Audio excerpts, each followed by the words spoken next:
من همون جزیره بودم، خاکی و صمیمی و گرم، واسه عشق بازی موجا قامتم یه بستر نرم.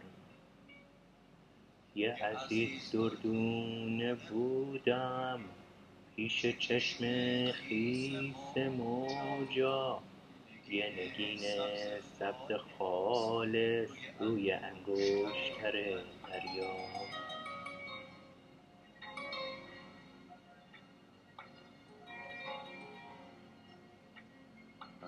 تا که یک روز تو رسیدی، توی قلبم پا گذاشتی، قصه های عاشقی رو تو وجودم جا گذاشتی. زیر رگبار نگاهت دلم انگار زیر و رو شد، برای داشتن عشقت همه جونم آرزو شد.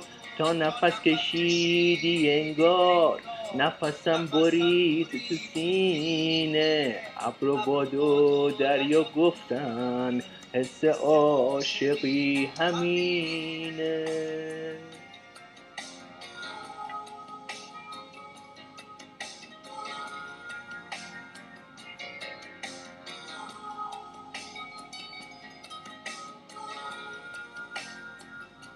اومدی تو سرنوشتم، بی بهونه پا گذاشتی، اما تا قایقی اومد از من و دلم گذشتی.